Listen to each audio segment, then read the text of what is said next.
Members of the General Assembly, it is my distinguished honor to present you the Governor of the great state of Tennessee, the Honorable Bill Lee.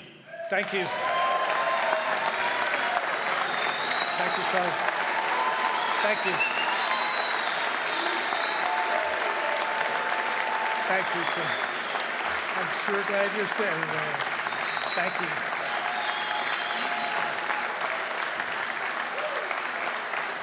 Thank you. Thank you. Thank you very, very much. Very honored. Lieutenant Governor McNally, I'm really glad that you're here, sir. We've been praying for your recovery, and it's not the same not having you sitting right here. It doesn't quite seem right, but it sure does seem right for you to be here. So thank you, sir, for joining us today.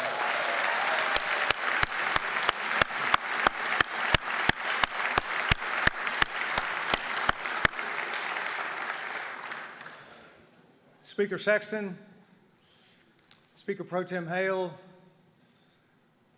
Speaker Pro Tem Marsh, Deputy Speaker White, members of the 114th General Assembly, justices, constitutional officers, cabinet members, staff, friends, and my family.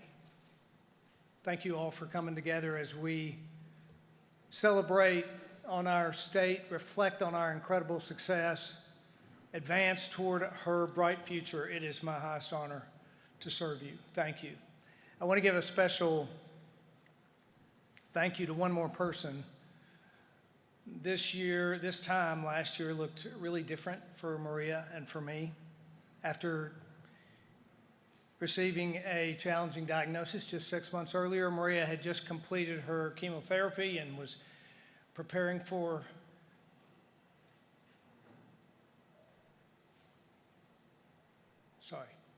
a bone marrow transplant.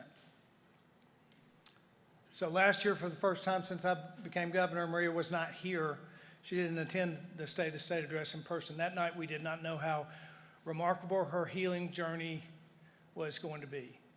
Maria and I want to thank you tonight, all across the state, for your love, for your encouragement, most of all for your prayers for healing. And I want to thank you, Maria, for all that you do for me, for all that you do for Tennessee, and for being you. Thank you.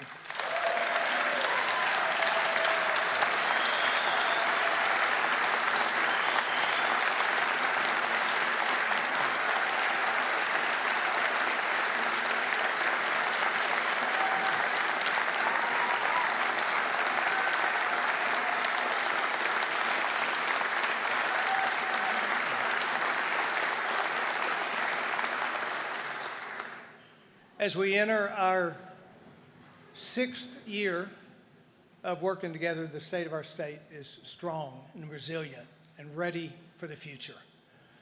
And that is thanks to the hard work of the people in this room. But there is more work to do. The world around us is changing. Every day brings unique challenges, new challenges. Tennesseans are counting on us to face those challenges with wisdom and discernment. So tonight I want to reiterate something. I've got 3 years left. There is a lot to do. And we cannot and should not slow down, not for a second. Tennessee is a remarkable place with a richness of passionate people of all kinds, with an unrivaled culture, deep-rooted traditions. We're also a state that is focused on opportunity and security and freedom for all her people. So in 2024, and frankly for the remainder of my time in office, I believe our job is to fortify that which has been built over the years and to remember the work that it took to get here. When thinking about what lies ahead, I'm reminded of a historical account of a Jewish man named Nehemiah from the Old Testament. Nehemiah, who was a high official of a Persian king, he hears that his beloved city of Jerusalem is in ruins. So Nehemiah sets off on a mission to rebuild the city, and the wall that surrounded it. Knowing that this is no small task, he enlists the help of the people of Jerusalem. He directs every person of all ages and trades and abilities to take their spot on the wall that surrounds the city, as the story goes, in order to protect the progress that was to be made and ensure that the work that was done was not to be done in vain. By the end of the story, the people of Jerusalem find success thanks to their work together. And it becomes clear that through the experience of rebuilding the city and restoring the wall, the people restore themselves as well. Throughout my life, I have often come back to the story of Nehemiah because it reminds me that even two people who could be very different can stand side by side and work together for a shared purpose, and that each individual has a responsibility to hold their spot on the wall. In 2024, Tennessee is as strong as ever. Generations before us have done their part in building our state into what it is today, and now we must keep it for future generations by holding our spot on the walls that protect our lives, our way of life, by further enriching this place that we call home. It's up to us to hold our spot on that wall. It all starts with our foundation, and Tennessee's firm foundation is possible thanks to a legacy of fiscal responsibility. Now more than ever, people across this nation are turning to Tennessee as a model for economic prosperity, and it's clear why. Over the past 5 years, Tennessee's been ranked as the fastest growing economy of all 50 states, the #1 state for fiscal stability, a top state for business, the second lowest tax per capita state in the nation, and the lowest debt state in America. Any state would envy the position that we've been in.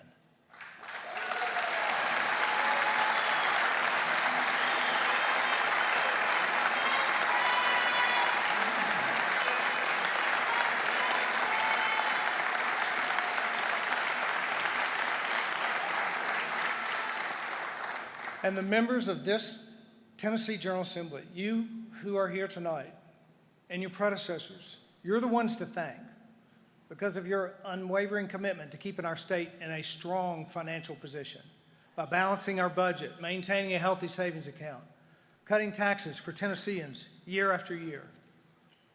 In Tennessee, we spend within our means, we steward dollars wisely, we plan ahead.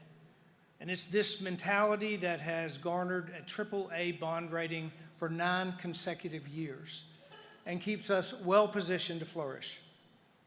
Over the past few years, we have had extraordinary growth.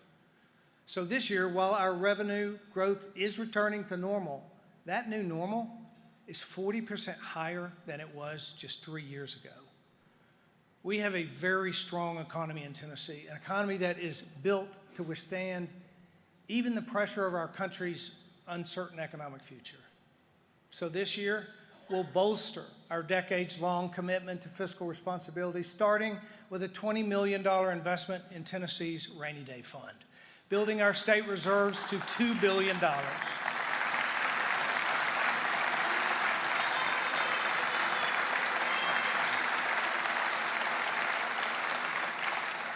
We'll also propose tax cuts again by simplifying our franchise tax and making Tennessee an even stronger choice for companies that choose to do business in our great state.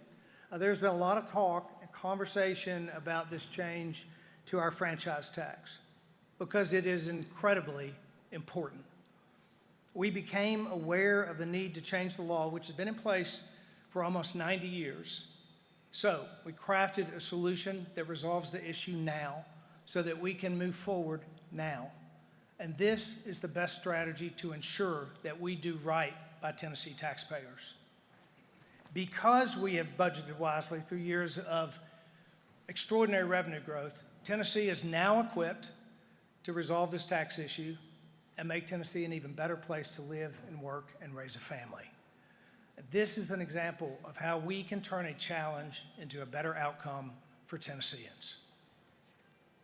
Tennessee's fiscal management approach has set the standard for how states across the country should operate, and families and businesses nationwide have taken note. Everyone knows Tennessee continues to be one of the most moved-to states in the country. But did you know this? In the last 3 years, as people and companies have shifted to the Southeast, so has America's economy. For the first time in our nation's history, just 6 states in the Southeast, including Tennessee, are contributing more to America's GDP than the entire Northeast. And that includes New York, New Jersey, Massachusetts, Pennsylvania.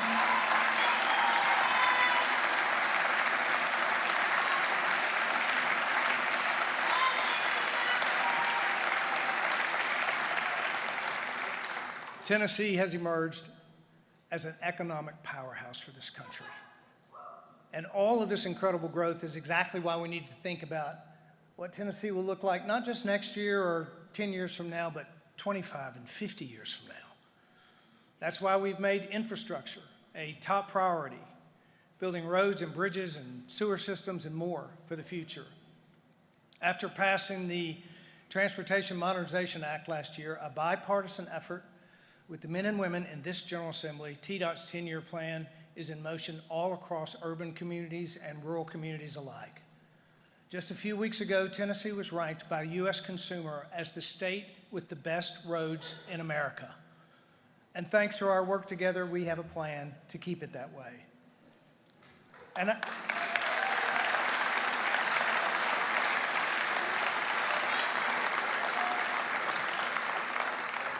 speaking of roads, I want to just take a minute to thank all of our TDOT workers who were everywhere just a few weeks ago.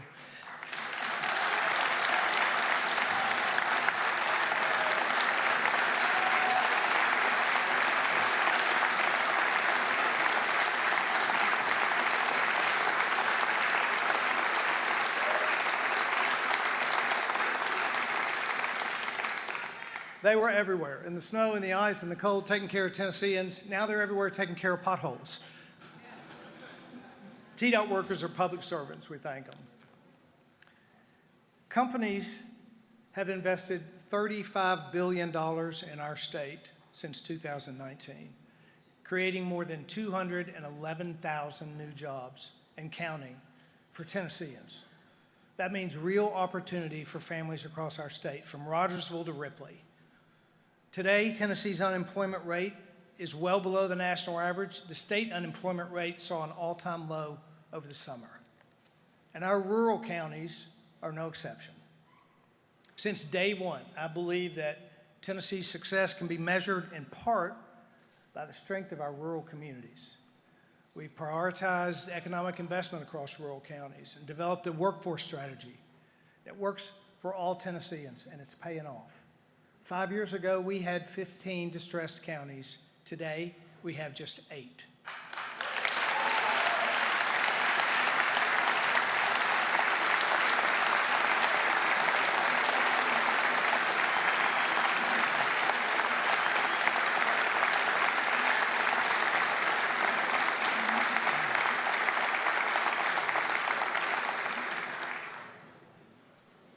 And the statistic that really tells the story, or certainly puts an important point on it, for the first time in history, Tennessee's poverty rate is below the national poverty rate.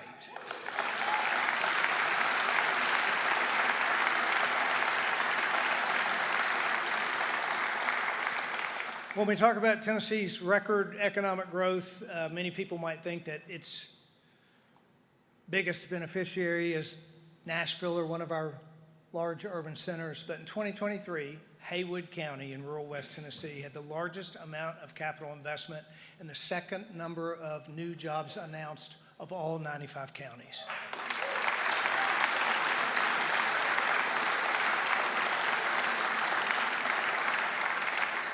This investment and these jobs are changing lives, creating an enormous generational impact, and it's only just beginning.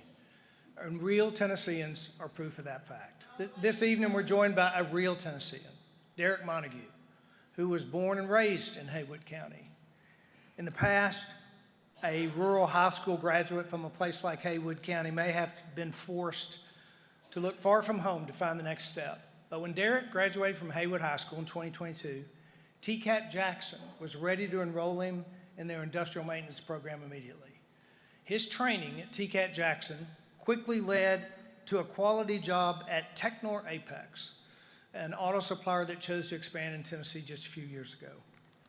That TCAT and that job are both available because of the work done together to invest in the advancement of rural communities. Not only has Tennessee become the center of the automotive industry, rural Tennessee has become the center of opportunity.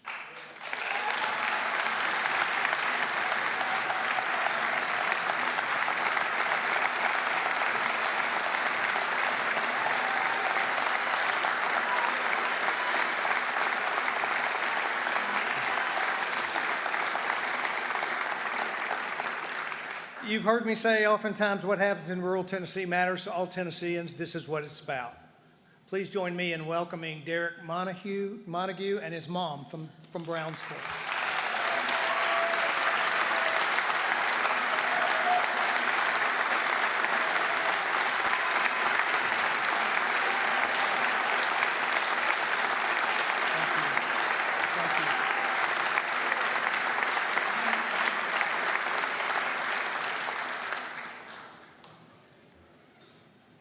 Part of expanding economic opportunity is protecting working Tennesseans.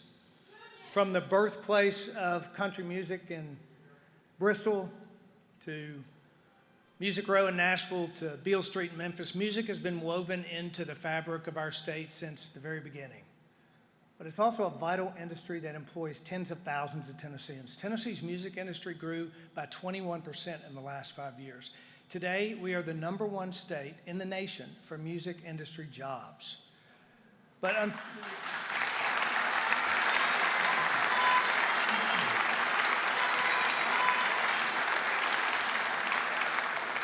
unfortunately, Tennessee artists are facing new challenges with the rise of artificial intelligence. While this new AI technology can be used for good, it can also allow users to impersonate and make fake works in the voice and likeness of others. So this year, together with members of the General Assembly, I'm proposing legislation to protect Tennessee's rich musical heritage and ensure that no one can steal the voice of Tennessee artists.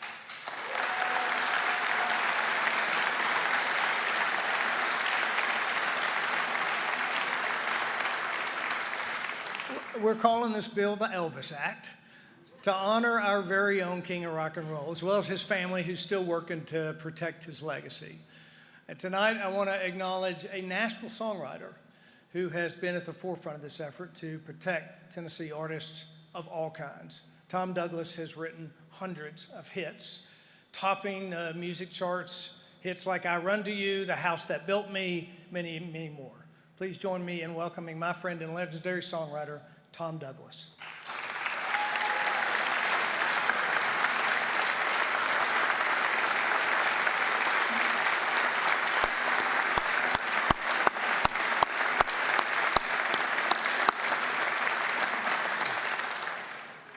Tennessee has the opportunity to be the first in the state, to be the first state in the nation to enact this kind of legislation. And we hope that the Elvis Act will serve as a blueprint for states across the country. It's only right that we lead the nation in this effort. Tennessee is the music capital of the world, and we intend to keep it that way. As we explore ways to continue building on our state's firm foundation, nothing is more important than expanding opportunities for our children. The ability for young Tennesseans to succeed is the key to Tennessee's long-term success. And without a doubt, education has the power to change the trajectory of a child's life forever.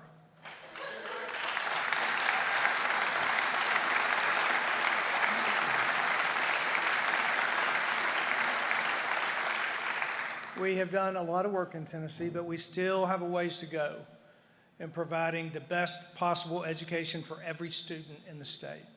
So 2024 is the year to make school choice a reality for every Tennessee family, every family.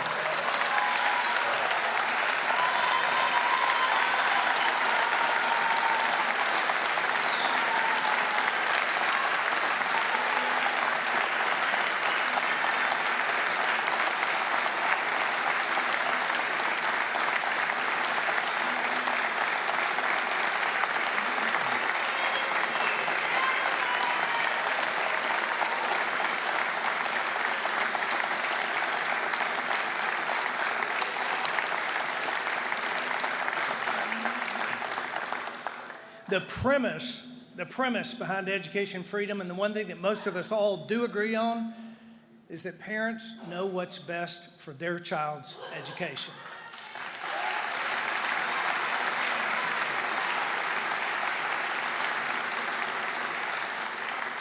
There are thousands of parents in this state who know that their student would thrive in a different setting, but the financial barrier is simply too high. It's time that we change that. It's time that we let parents decide, and not the government, where their child goes to school and what they learn.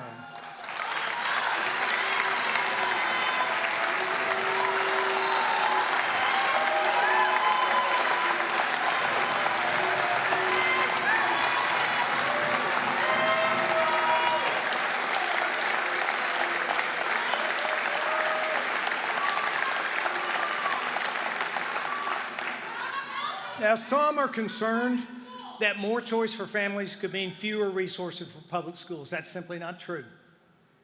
As a father who sent his child to public schools, a grandfather with grandkids having been in public schools, and a governor who's visited countless schools across the state, I feel very strongly public schools are invaluable. Over the past 5 years, working together, we have invested historic amounts in public education, and that will continue.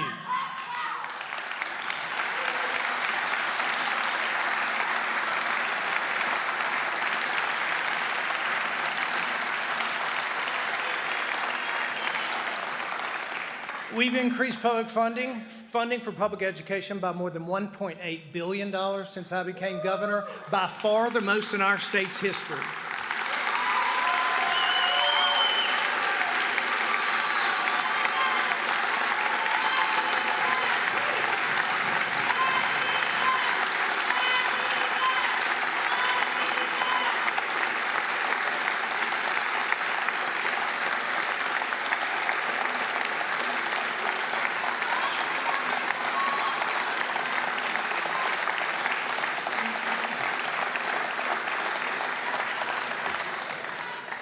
And with that increased investment, we've also modernized the way that we fund public schools for the first time in 30 years. Last year, we gave teachers the largest annual pay raise in state history.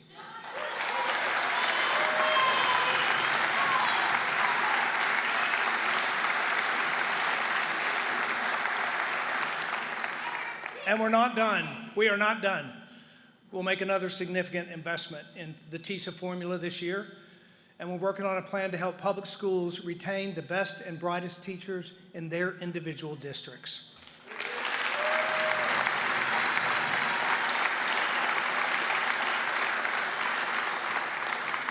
We have placed an unprecedented focus on public education. I intend to continue to do that every year. We can give parents choice and support public schools at the same time.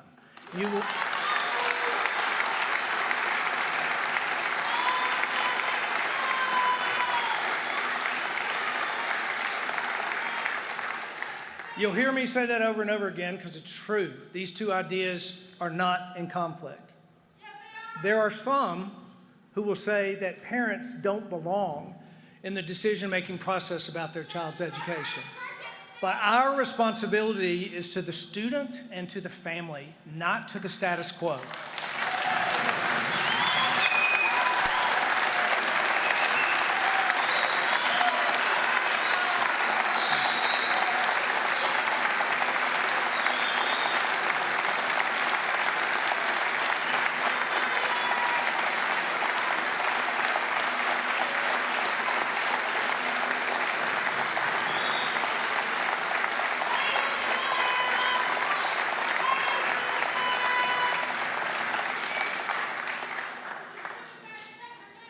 When you empower parents, students succeed.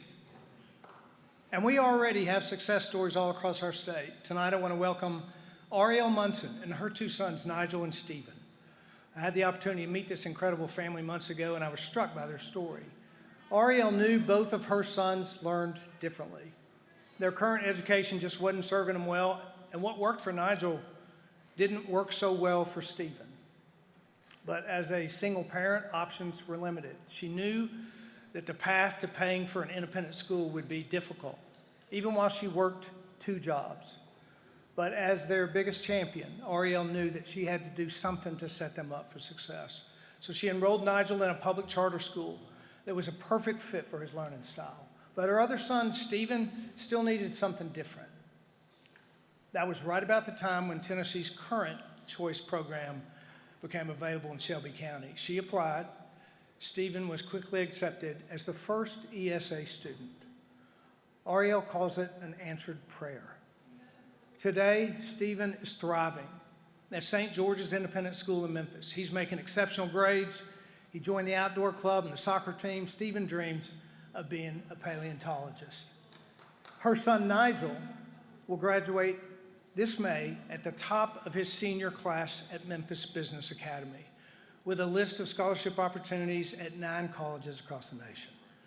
And it's all because Ariel realized what many of us have come to know. Each student has unique needs, and when parents have a choice, that child's life is changed forever.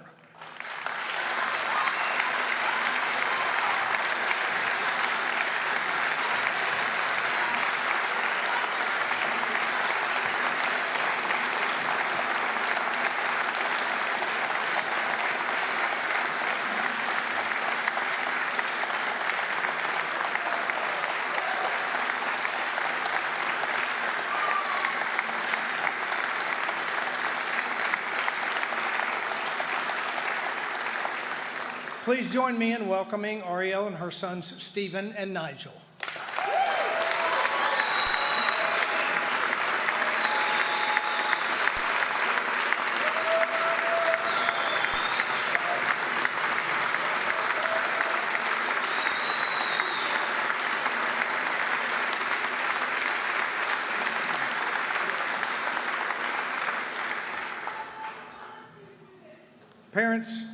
Parents also know best what social media does to kids. Depression and anxiety and loneliness all skyrocketing among children. Study after study tells us how damaging social media is for children. We must empower parents with the tools to help their kids online. So this year, I'm bringing a bill. It's a very good time to remind everyone that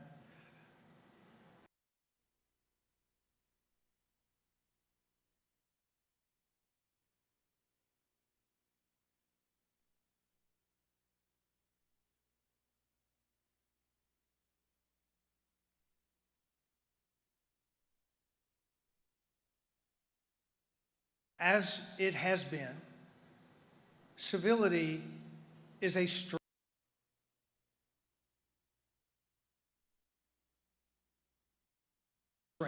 It is not a weakness.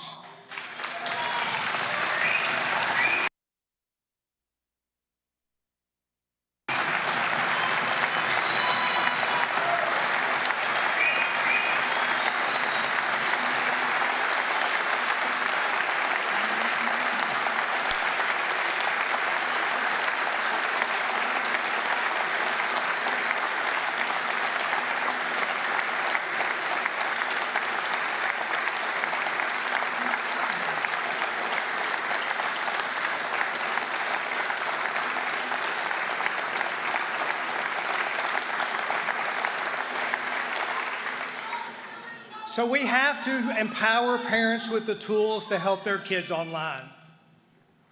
This year we are bringing together a bill that will give parents tools to oversee their child's social media activity. It'll require social media companies to get parental consent for minors to create their own social media account in Tennessee.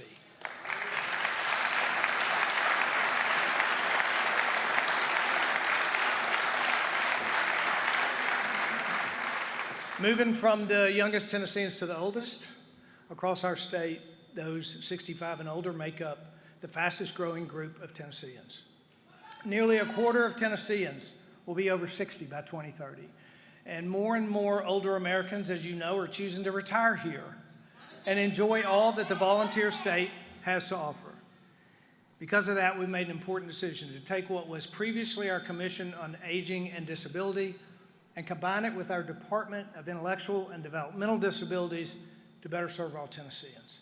This proposal will create a new Department of Disability and Aging, headed by Commissioner Brad Turner, that will enable better coordination, stronger advocacy. Ultimately, it'll get bureaucracy out of the way, and it'll allow both of these populations to live and to age with as much independence as possible.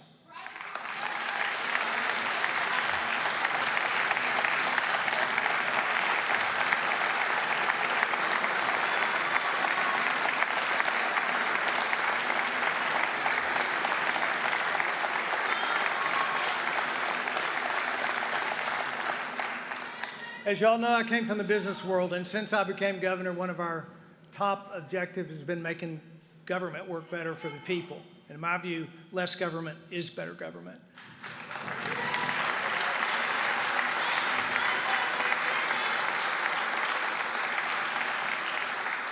So this year, working with the General Assembly, we'll bring forward a plan to repeal or streamline nearly 40% of all existing rules across the executive branch.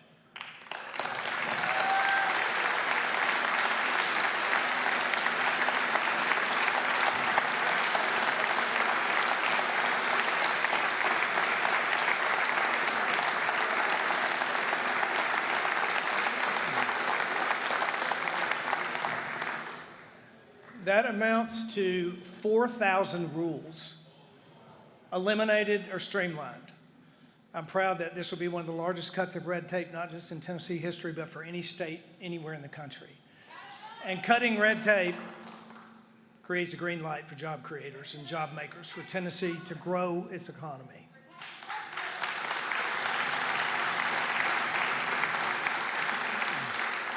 As I mentioned earlier, since 2019, we've made great strides in expanding economic opportunity for rural Tennesseans. Now we have to accelerate our focus on the advancement of rural health. We know we have challenges with access to care and access to care, workforce shortages. That's why I formed the Rural Healthcare Task Force in 2021.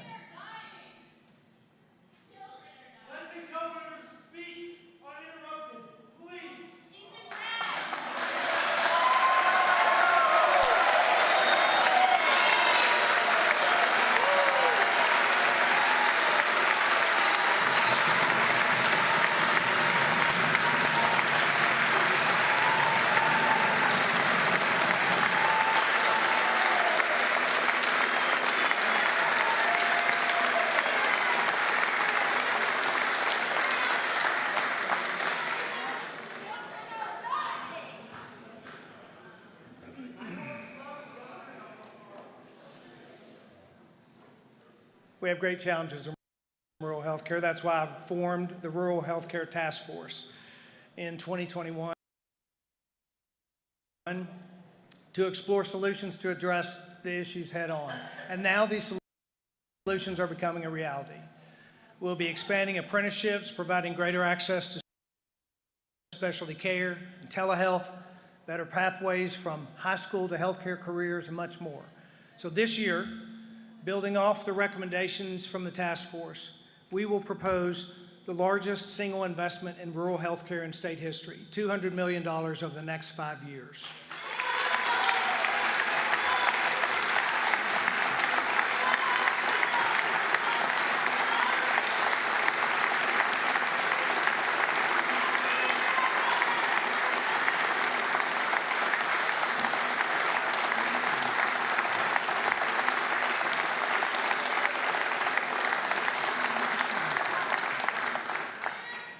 And this is important. This is important, and this is because this is possible because of the remarkable opportunity that we have thanks to the success of Tennessee's one-of-a-kind TennCare waiver, which continues to exceed expectations, allows us to heavily invest in some of the biggest healthcare challenges we have in our state.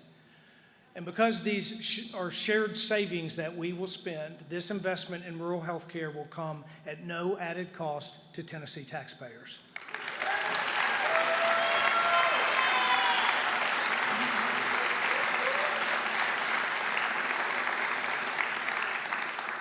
We don't take this opportunity for granted. It's only possible thanks to the strong partnership and leadership of the General Assembly. We'll continue to see success. We maintain this conservative, responsible principle that got us here.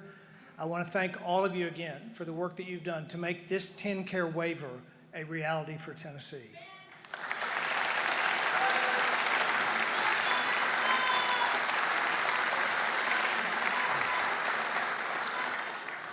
In addition to rural health, the funds from this year's shared savings will allow us to again invest in mental health. Another challenge that is prevalent not just in our state, but all across the country. Nearly 4 in 10 Tennesseans report symptoms of anxiety or depression. Drug and opioid overdoses remain an enormous challenge.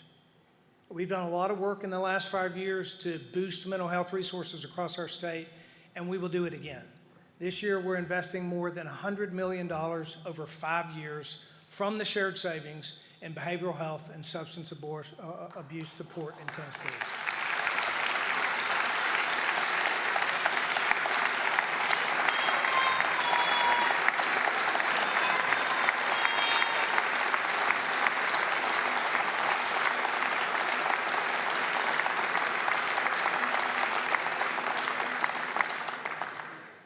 As I mentioned earlier, Tennessee is in demand. With that comes growth and new homes and new businesses, and with that comes reviews and inspections and permits.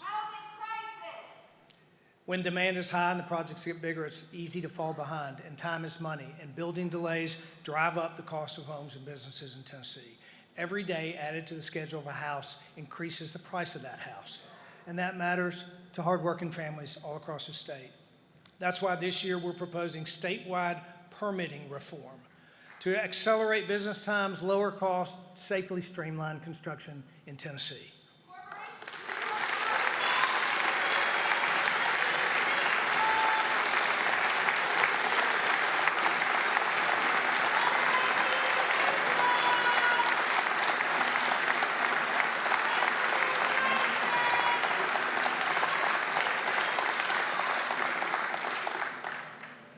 Legislation about permitting reform might not sound like front page news, but from someone who's in the construction industry for 35 years, a bureaucratic permitting process is bad for everybody but the government. This proposal will make it easier and more cost-effective to build homes and businesses and childcare facilities and everything.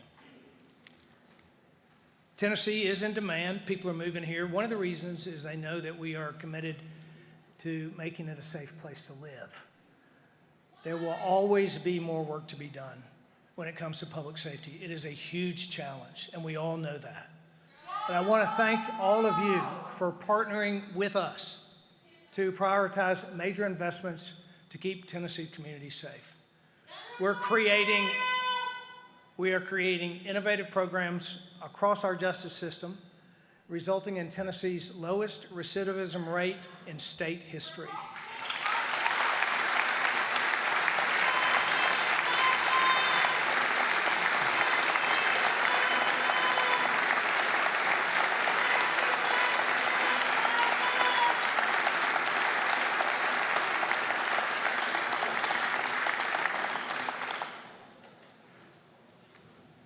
We provided funding to hire 200 new Tennessee Highway Patrol troopers, and this year we're proposing an additional 60 troopers to continue growing the force.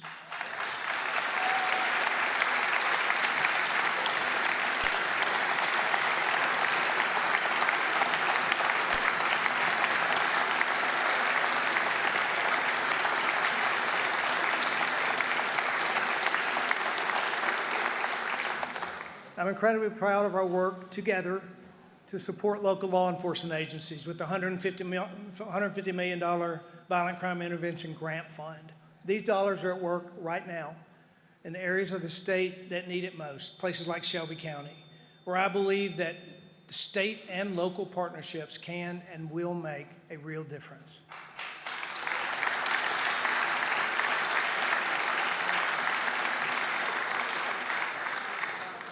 In last year's State of the State address, I talked about the importance of public safety and why school safety matters to every single Tennessean.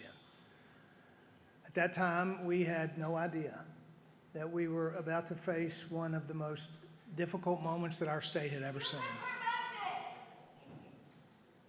Covenant experienced unimaginable tragedy.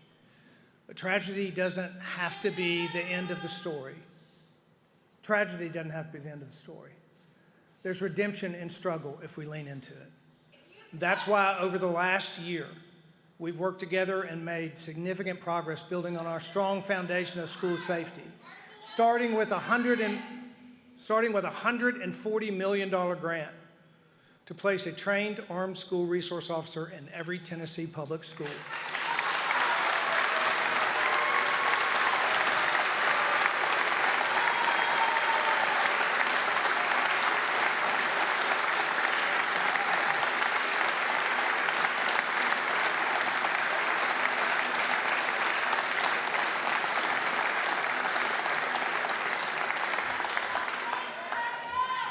These brave Tennesseans are the first line of protection for our students and for our teachers.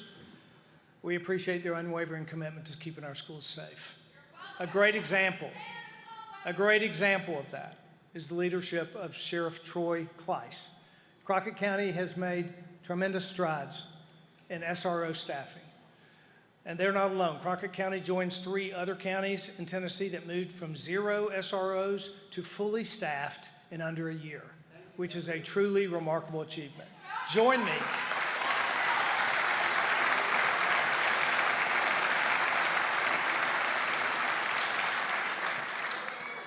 Please join me in welcoming Sheriff Troy Kleiss, Officer Matt Mosier, a newly hired SRO from Crockett County.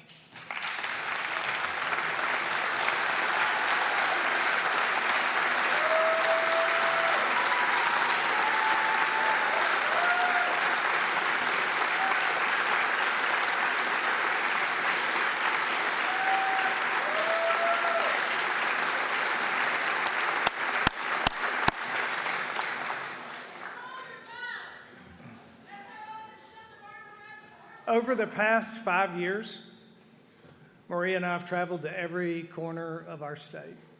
In all of Tennessee's natural beauty and rich resources, from the flats of the Wolf River to the peaks of Bays Mountain to the Ocoee River, this is a beautiful place.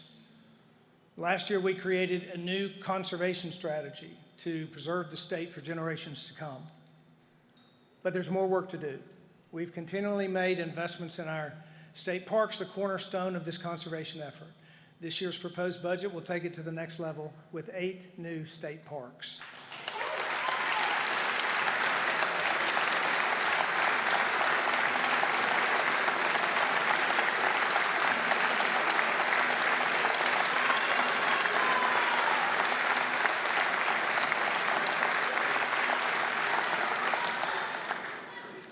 Tennessee's outdoor heritage, our outdoor heritage extends to our rivers and our lakes and our streams. And we are proposing a Blue Way Trail development to improve access to state waterways, investing in dozens of state lakes, boosting economies, welcoming more Tennesseans to visit, to kayak, to canoe and fish our beautiful waters. We're also proposing investments to improve water quality across rivers and streams, making them safe to enjoy. Our proposed budget will also include funding to preserve our natural resources where Tennesseans and tourists are most likely to see them, from the road, with a plan to protect and enhance our scenic beauty along our major highways.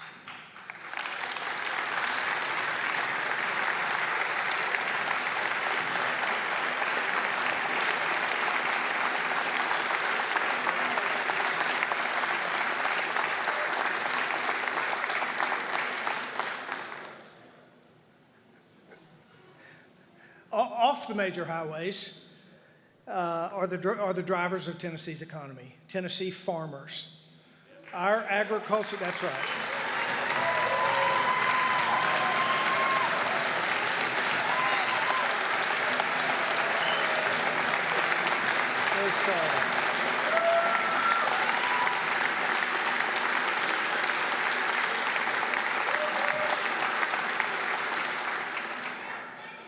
agriculture industry, our ag industry employs more than 360,000 Tennesseans. It generates $89 billion annually, making agriculture the #1 contributor to our state's economy.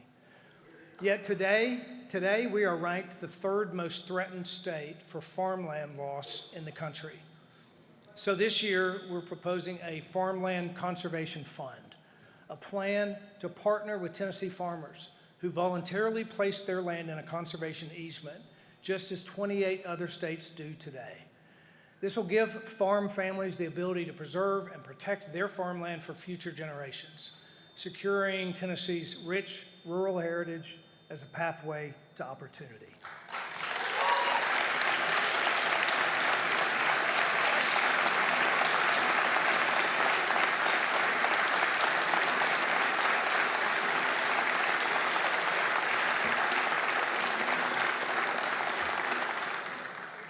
I've often said that a conservation strategy must include investments not just for the environment, but for safe and clean and reliable energy for the future. Over the past year, thanks to your partnership, we have made great strides. Along with the $50 million nuclear energy fund that was included in our budget last year, we have established the Tennessee Nuclear Energy Advisory Council that just produced its first report to help guide our strategy using the knowledge and experience of some of Tennessee's brightest minds. And while more work needs to be done, and it is being done, Tennessee is well positioned to protect the foundation laid decades ago at Oak Ridge to not only lead the Southeast, but lead this country in a new era of energy in America.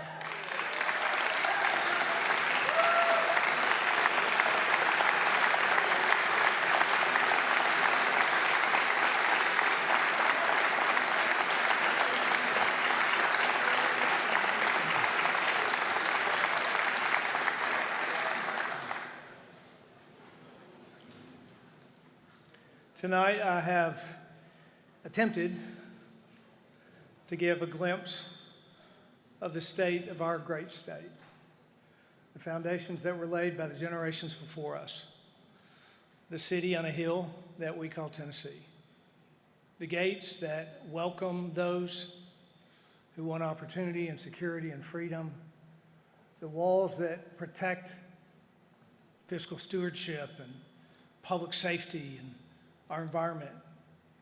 We recognize the great challenges that lay before us, whether it's rural health care or workforce protection or others. We have opportunity and obligation, and it'll take each one of us as we debate and agree and disagree about the path forward to accomplish that which we all believe in, serving our fellow Tennesseans, recognizing the dignity of each one of them, each person's God-given value, and working to make a better life and a future for them all. We each have our spot on the wall, an important spot. No one greater than the other, but each one greatly necessary. And just like in Nehemiah's day, there will be those who criticize, those who see Tennessee's success and they'll try to stop it. And they will do that by trying to divide us. We shouldn't let them do that. We shouldn't let that happen.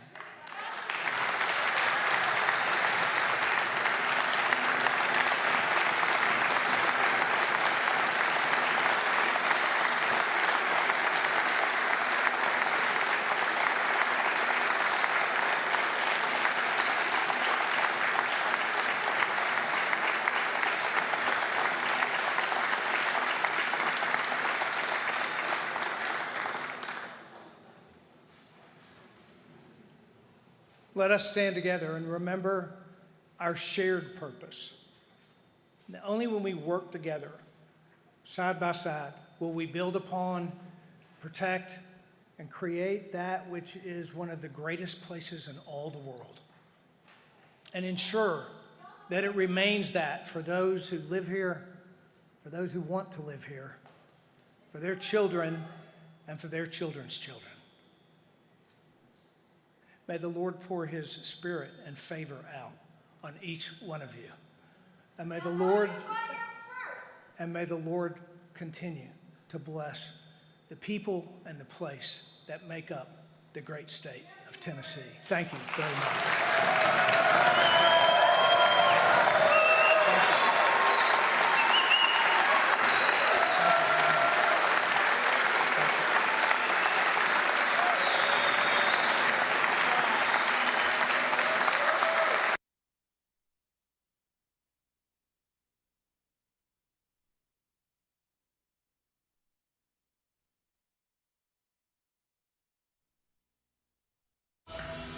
I recommend La Roche-Posay Lipicar Body Cream.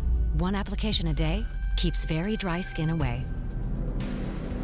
48-hour hydration helps repair the skin barrier. La Roche-Posay.